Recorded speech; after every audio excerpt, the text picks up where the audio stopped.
Hi friend, want a watercolor? If you ever wanted to start watercolor but felt like you needed a bunch of expensive supplies, I thought the exact same thing. But everything I use to paint on this channel cost me under $25 total.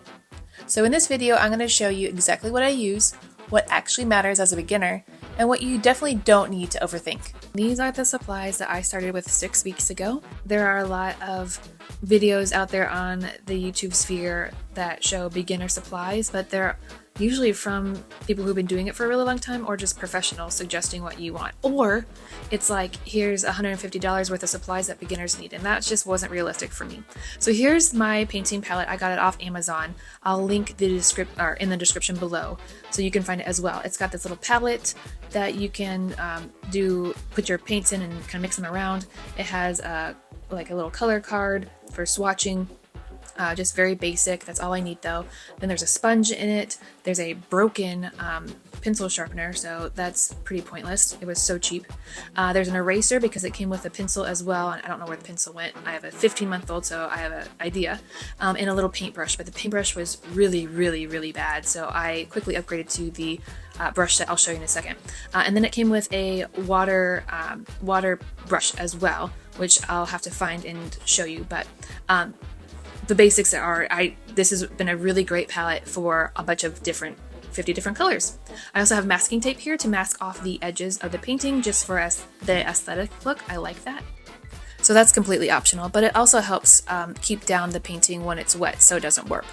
These binder clips do the same thing. It'll help especially with if you're painting a journal or a book, keep the pages down.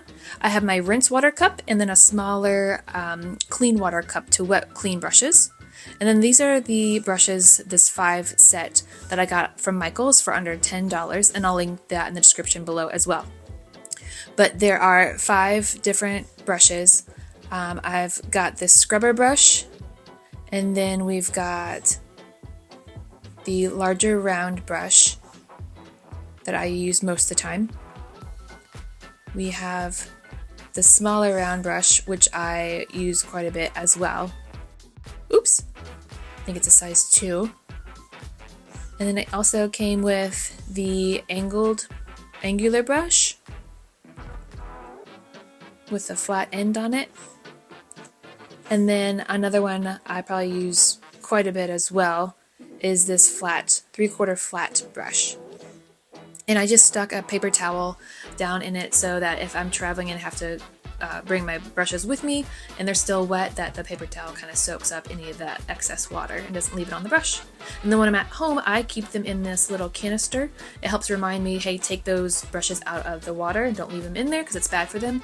And yeah, so that's always here on my painting table. So I'll just stick those back in there really quickly. All right, and last but not least, I almost forgot, we need to talk about paper.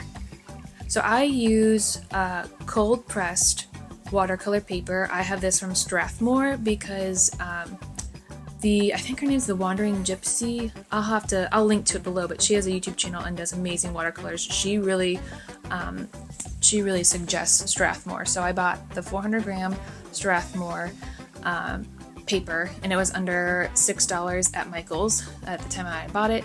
It's been wonderful to practice on, and I just recently started and upgraded to a different paper. One thing I didn't realize when I started is that watercolor isn't about having perfect supplies. It's about learning how water and pigment move together. And you can learn that with really simple tools like this. If you're new here, hi friend, I'm Jessie, learning watercolor on camera so you don't have to learn alone. And I make beginner-friendly tutorials so that you can just start without overthinking it. Watercolor has honestly become one of my favorite ways to slow down for a little bit, even if it's just for 2 minutes. And just to show you what this setup can actually do, this is what I'm able to paint using these exact supplies.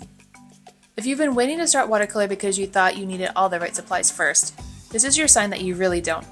You can start simple, you can start messy, and you can start exactly where you are today. And you'll get better faster than you think. If you enjoyed our chat today, it really helps other beginners find my little channel if you tap the like and subscribe buttons so that we can keep learning watercolor together. Okay friend, I'll see you in the next video when you want to watercolor again.